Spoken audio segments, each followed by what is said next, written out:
Calcul d'unité payante. Oh, super simple. Ah, super simple, super simple. Bon, faut apprendre, hein, évidemment. UP, U, unité, P, payante, calcul du P, maritime. Donc il faut penser que le calcul du P ne se fait que en maritime. En réalité, le calcul est pratiquement le même en aérien ou en routier, mais on appelle ça un calcul de poids taxable. Donc calcul du P. Alors, c'est bien de comprendre ce qu'on fait. Pourquoi finalement on a recours à ce stratagème d'unité payante, alors que finalement on a une expédition qui a un certain poids et qu'on pourrait finalement facturer au poids tout simplement. Eh bien, il s'agit en fait de, de trouver le bon équilibre entre le poids et le volume. Puisqu'une expédition peut être très volumineuse et très légère, et inversement, très peu volumineuse et très lourde. Donc, on ne peut pas simplement facturer sur le poids ou sur le volume, mais on va passer par ce calcul d'unité payante ou de poids taxable en aérien. Et laissons l'aérien de côté pour l'instant, restons sur le maritime, sur le calcul du P. Donc, prenons un exemple de calcul du P en maritime, avec des caractéristiques d'expédition. Donc on va prendre les caractéristiques d'une palette chargée et on va dire qu'on expédie 3 palettes. Donc je vais préparer sur le petit tableau l'exemple. Donc vous avez ici donc en maritime un calcul du P à faire avec les caractéristiques d'une palette. Alors une palette, 1 mètre par 1 mètre par 1 mètre 40, poids brut 410 kg. Donc quand on voit ces chiffres-là, on sait tout de suite que ça c'est L, petit l et H. D'accord? Parce qu'on garde toujours les mêmes conventions, hein, longueur, largeur, hauteur. Alors ici, la hauteur, elle est de 1,40. Donc c'est une palette qui est chargée. Hein, 1,40 m, c'est forcément chargé. Poids brut 410 kg, pareil, c'est une palette qui est chargée. Donc là, le poids brut, ça veut dire que je vais avoir le poids de la palette et le poids des colis dans ces 410 kg. Donc c'est assez simple pour calculer le poids de mon expédition, sachant qu'on me dit que mon expédition comporte 3 palettes.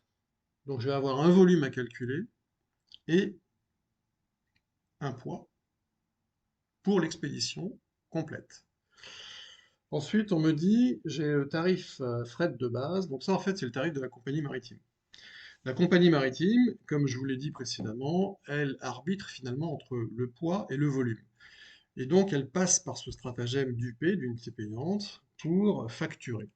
Et donc, elle facture 115 € par unité payante, mais selon le calcul de l'unité payante en maritime, qui est une convention reconnue par tout le monde. C'est-à-dire que c'est pas elle qui va déterminer combien d'unités payantes. Enfin, c'est pas elle qui va déterminer les correspondances entre les volumes et les poids, mais c'est une convention partagée par tout le monde.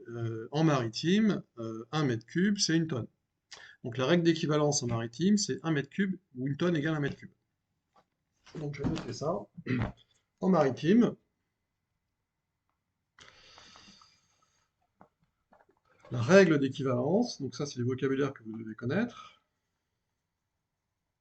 La règle d'équivalence, c'est quoi? C'est d'équivalence entre le volume et le poids.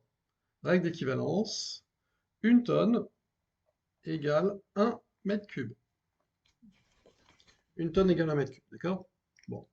Donc il faut que je calcule le poids réel, que je calcule le poids théorique, le volume, donc poids réel déjà. Donc poids réel de l'expédition.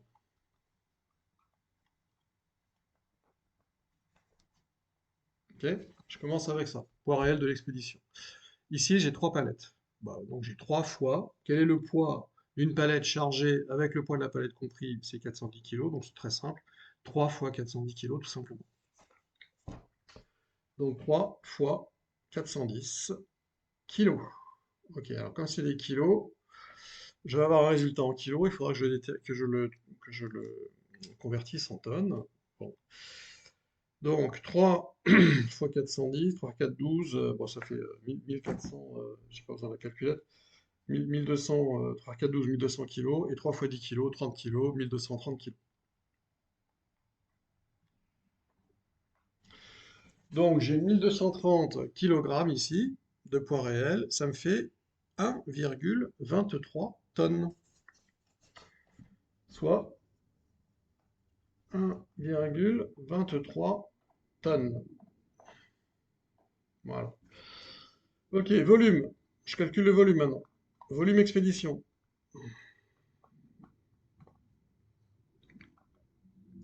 Et je vais toujours respecter cet ordre-là. Volume expédition. Alors, le volume. Ici, ma palette, elle fait quoi? C'est une palette chargée. Donc, dans les 1,40 m, j'ai l'épaisseur de la palette, hein, puisque c'est la hauteur de la palette chargée. Donc, il y a l'épaisseur, il y a les colis, et tout ça fait 1,40 m. Et j'ai 1 m par 1 m. Large, longueur, largeur. Donc, c'est simple, 3 palettes. Bah, 3 fois 1 fois 1 fois 1,40, tout simplement. Donc 3 fois 1, 3 palettes, fois 1 mètre, fois 1 mètre, fois 1,40. Et donc, je multiplie des mètres par des mètres par des mètres, ça me fait bien des mètres cubes. Et donc là, ici, ça me fait 3 fois 4, 12, 3, 4, 4 mètres cubes 20. Normalement, je vais vérifier quand même. Donc, 3 fois 1,40. 4,2, c'est ça. Donc 4,2 mètres cubes. Voilà. Donc j'ai un poids réel de 1 tonne 230, 1 tonne 23, et j'ai un volume d'expédition de 4,2 mètres cubes. La règle d'équivalence, qu'est-ce qu'elle me dit? Elle me dit que 1 tonne c'est 1 mètre cube, donc je pars du volume d'expédition 4,2 mètres cubes, ça me fait 4,2 tonnes théoriques, puisque c'est 1 pour 1. Donc, poids théorique, ici le poids théorique c'est le volume, fois 1, 4,2 mètres cubes fois 1. Pourquoi? Pourquoi fois 1? Parce que j'ai une règle d'équivalence 1 pour 1. 1 pour 1. 1 pour 1. Donc on retrouve le fois 1 ici. Voilà. Donc ça me fait un poids théorique de 4,2 fois 1, et là ça va être des tonnes théoriques. Donc 4,2 tonnes théoriques. 4,2 tonnes théoriques, on va dire. Théorique. Ok. Maintenant, qu'est-ce que fait la compagnie maritime? La compagnie maritime, pour arbitrer entre le poids et le volume, elle va retenir le plus élevé des deux chiffres entre le poids réel et le poids théorique. Donc j'ai un poids réel ici de 1,23 tonnes et un poids théorique de 4,2 tonnes. Et donc elle va prendre 4,2 pour l'unité payante. Je compare. Donc si je mets la méthode un petit peu plus en détail, je compare poids réel et poids théorique.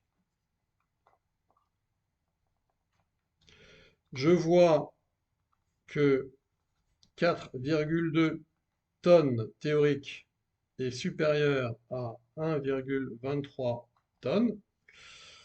Donc, UP, ou le nombre d'UP si vous voulez, nombre d'UP égale 4,2. Voilà. D'accord? Donc, je compare le poids réel et le poids théorique, c'est-à-dire les 4,2 avec les 1,23.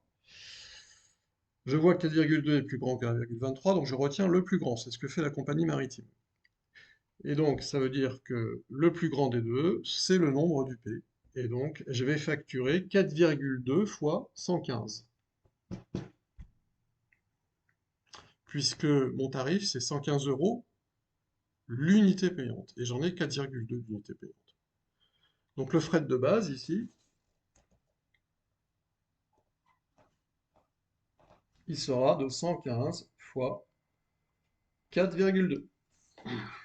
Voilà. 115 fois 4,2. Donc, c'est tout à fait simple. Il y a juste un petit process à suivre. savoir que je convertis les mètres cubes, le volume, en poids théorique, sur la base de la règle d'équivalence, une tonne égale un mètre cube. Donc le nombre de mètres cubes, je le convertis en tonnes théoriques. Voilà, bon, bah, en fait c'est le même chiffre, hein, puisque un pour un, il n'y a rien qui change. 115 euros, donc l'unité payante, on a vu qu'on en avait 4,2, mais attention, si je fais 115 fois 4,2, je n'ai pas calculé le prix du transport maritime. Je n'ai calculé que le coût du fret de base. Et on a vu tout à l'heure, enfin dans l'autre vidéo, qu'à ce fret de base peut s'ajouter la BAF et la CAF. Donc le calcul du transport, du coût du transport maritime n'est peut-être pas tout à fait terminé, mais on a fait le calcul du fret de base.